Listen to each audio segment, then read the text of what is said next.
A few years back, I was driving through Killeen, and there was a billboard that one of the banks had put up, and they was trying to encourage folks to use direct deposit. And the sign that they had, the words on the sign that they had up there, was "Put your money where you are." And I got to thinking about that, and a lot of times we have different things that we count as important to us, our money, various things that we count as treasure, but we have them put other places than where we are. And so if for some reason or another we needed to access it, it would be kind of difficult. But I got to thinking about other things too, and I got to thinking, well, what is really important to us? What becomes our treasure? What do men really count as treasure? Well, there's different things that we can kind of look at and we count it as a treasure. Things that, we accumulate different things and we store it, or we cache wealth in one form or another.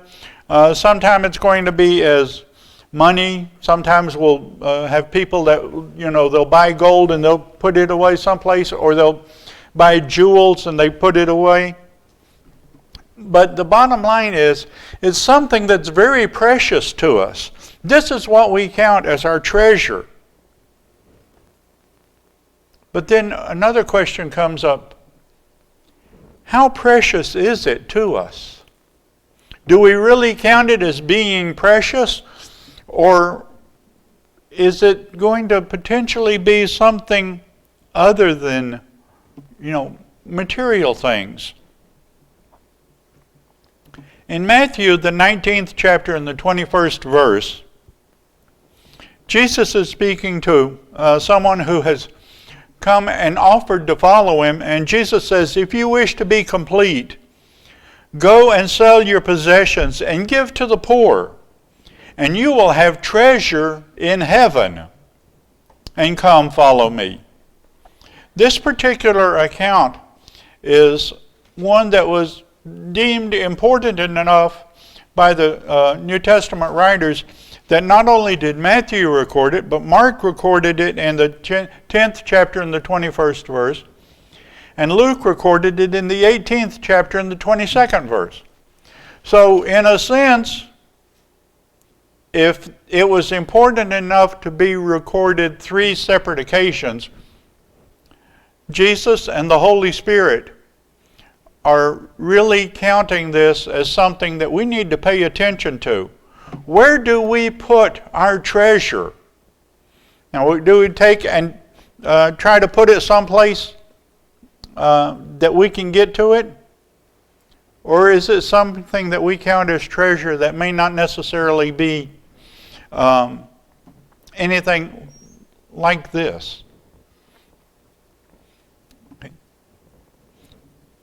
There is another account of treasure being taken from people. This is in Exodus, the 12th chapter, and beginning in the 29th verse and going down through the 32nd verse. Exodus 12, beginning verse 29. Now it came about at midnight that the Lord struck all the firstborn in the land of Egypt, from the firstborn of Pharaoh who sat on his throne, to the firstborn of the captive who was in the dungeon, and all the firstborn of cattle. Pharaoh arose in the night, and he and all his servants and all the Egyptians, and there was a great cry in Egypt, for there was no home where there was not someone dead. And then he called Moses and Aaron at night and said, Rise up, get out from among my people, both you and the sons of Israel. Go and worship the Lord as you have said. Take both your flock and your herds as you have said, and go and bless me also.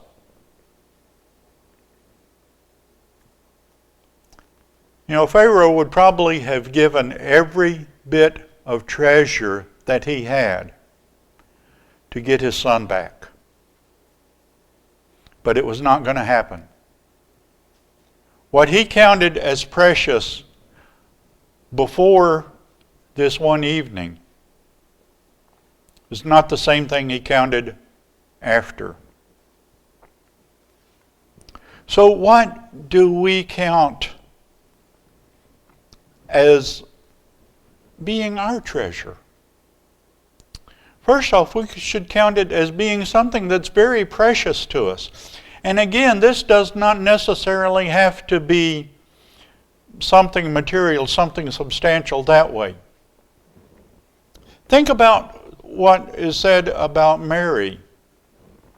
In Luke, the 2nd chapter, and the 19th verse, thinking about all the things that had happened related to the birth of her son. But Mary treasured up all these things, pondering them in her heart. Events were important to her, and they were something that she treasured. And it's told again in Luke, the 2nd chapter, in the 51st verse. And this is after Jesus had been to Jerusalem and then was apparently lost as the family was heading home, but they went back and they found him in the temple. And then from there, going on back home, we have this recorded in Luke 2:51. And he went down with them and came to Nazareth, and he continued in subjection to them. And his mother treasured all these things in her heart. Now I know, parents, whenever you have the opportunity to see your child doing something, the young couple that was here this morning, they were talking about how their little one is starting to walk. He was with mom and dad was just a couple of 3 steps away. And dad called him and held out his arms to him. And little Joey let go of mom's hand and took a couple of 3 steps over to dad. They were telling about that, and you could see the way that they were treasuring events like that in their heart. So many different things happen to parents and their children. And like Mary, you treasure those things in your heart. But other things are important to us as well. And think about Moses. Again, in Hebrews, the 11th chapter and the 26th verse. And the writer in Hebrews is talking about Moses and the way that he had the opportunity to have power and glory as being the son of Pharaoh, or the grandson of Pharaoh.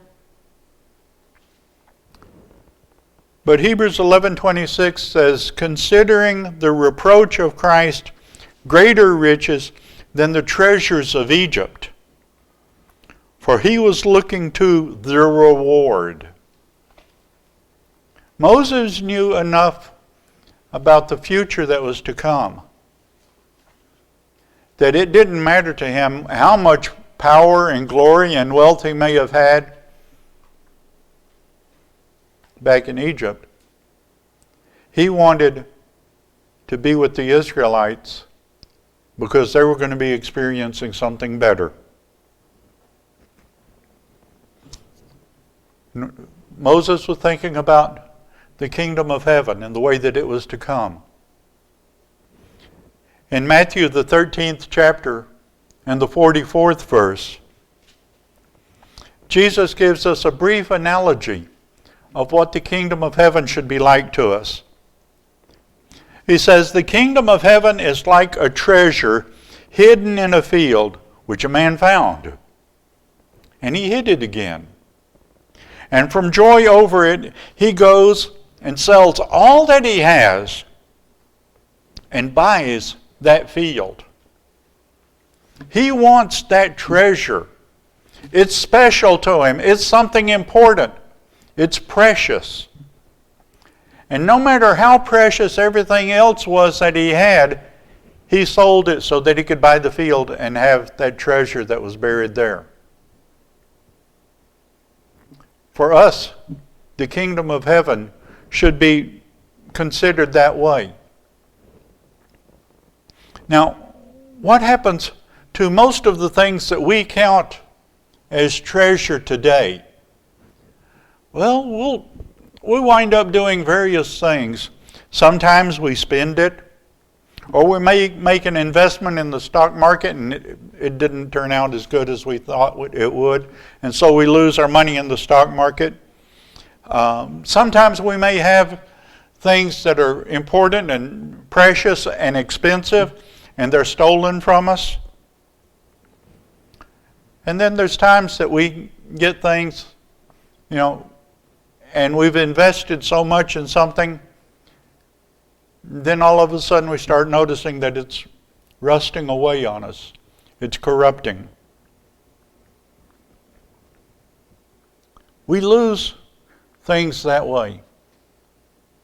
In James, the 5th chapter, and the first 3 verses, James is writing, and he's writing to the rich. In fact, he says right here, Come now, you rich, weep and howl for your miseries which are coming upon you.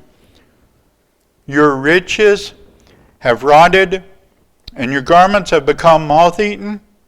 Your gold and your silver have rusted, and their rust will be a witness against you, and will consume your flesh like fire. It is in the last days that you have stored up your treasure.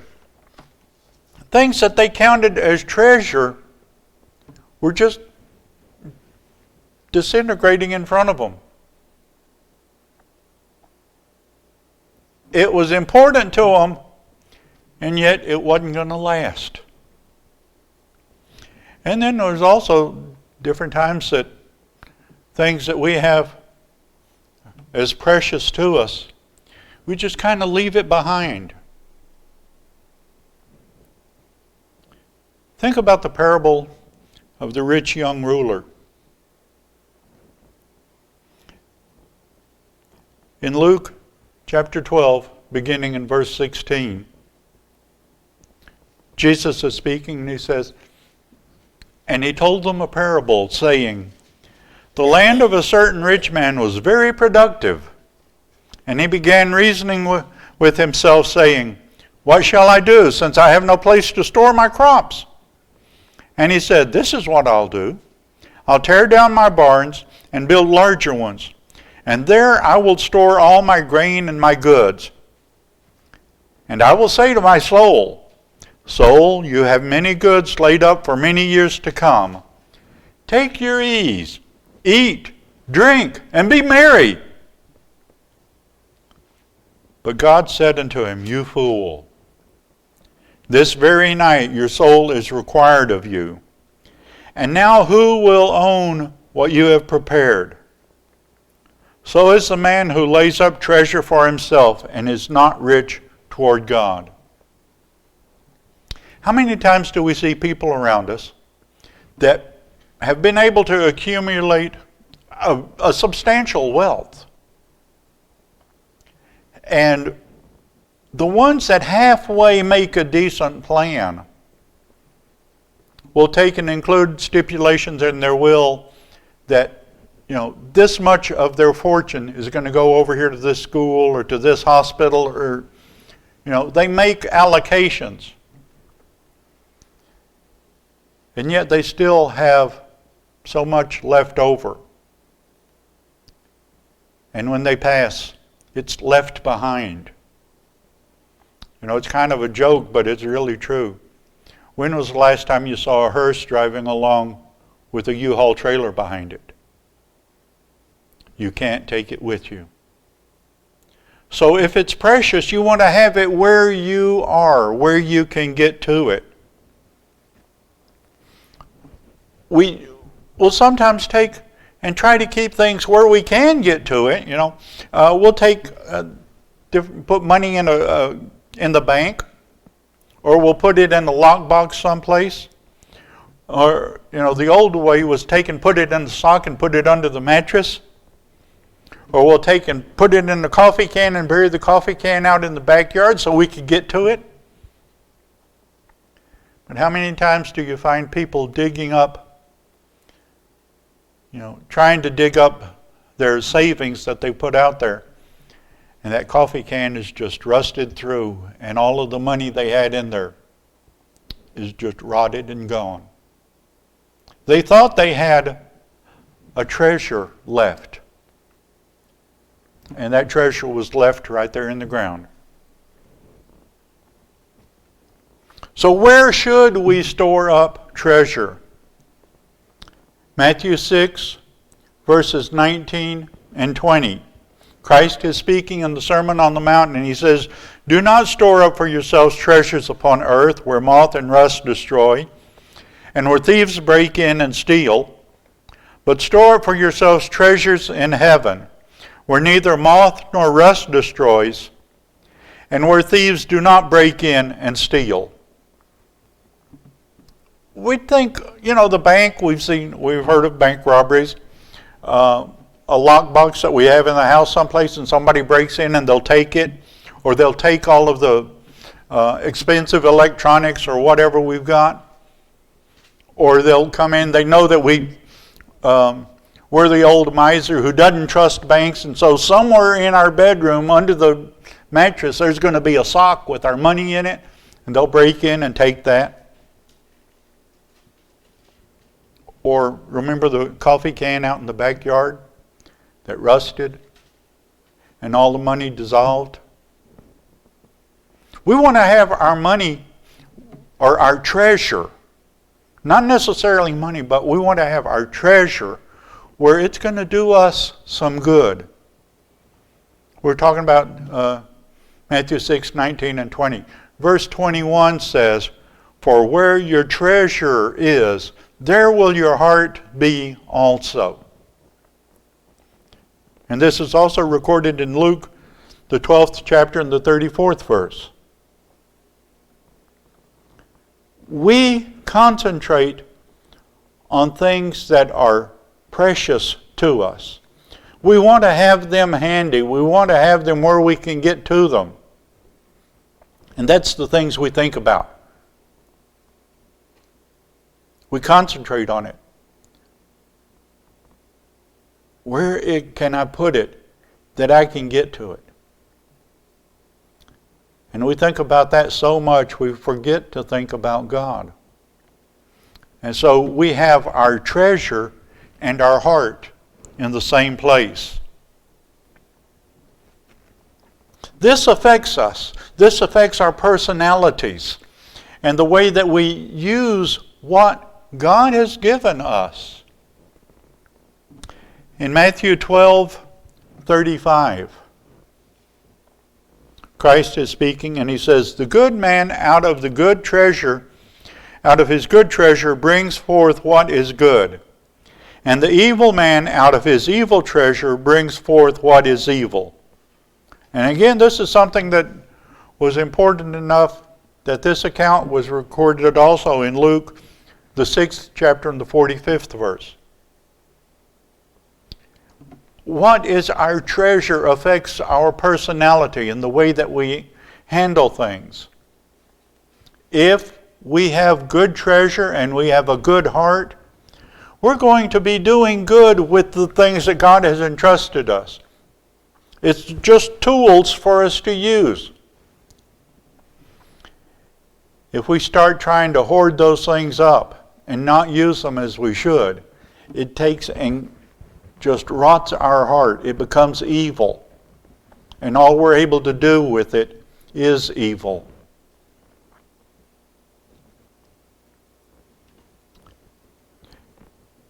Going back to Matthew, the 13th chapter, in the 52nd verse, Jesus said to them, "Therefore every scribe who has become a disciple of the kingdom of heaven is like a head of household, who brings out of his treasure things new and old." When we become part of God's kingdom, part of God's family, we're going to be doing the good things that we can. Doesn't matter how much we have to work with, what we've got, we're going to use it. And it becomes, the things that we're able to accomplish becomes our treasure for us. And that's why Paul wrote in 1 Timothy, the 6th chapter, verses 18 and 19. It says, instruct them to do good, to be rich in good works, to be generous, and to be ready to share, storing up for themselves the treasure of a good foundation for the future, so that they may take hold of that which is life indeed. How do we use what we've got? Are we using it to serve God as we should? Are we helping each other as we should? Or do we just kind of pile it up and sit on it and not do anything with it? No, we can't afford to do that. We've got to have a better goal. Our goal should be the same thing that Christ was talking about. Again, going back to Matthew 6, verses 19 through 21. Do not store up for yourselves treasures upon earth, where moth and rust destroy, and where thieves break in and steal, but store up for yourselves treasures in heaven, where neither moth nor rust destroy, and where thieves do not break in and steal. For where your treasure is, there will your heart be also. What is treasure to us? It's something precious. But what do we count as precious? Is it material things? Or is it the opportunity to do good with what we have, no matter what it is, doing the best that we can in serving God and laying up a treasure in heaven? This evening we ask ourselves, where do we have our treasures? What do we count as treasures? What do we count as precious? Are we laying up a treasure in heaven? Or are we trying to build some kind of a nest egg for ourselves here? As we sing our song of invitation, think about this. And if you realize that there's something in your life that has your treasure mislocated, that you're in danger of losing your treasure because it's not where it's supposed to be, but to need the prayers of your brothers and sisters to overcome that and get your treasure back in heaven where it's supposed to be. If there's anything we can do to help you, we encourage you to let us know as together we stand and sing.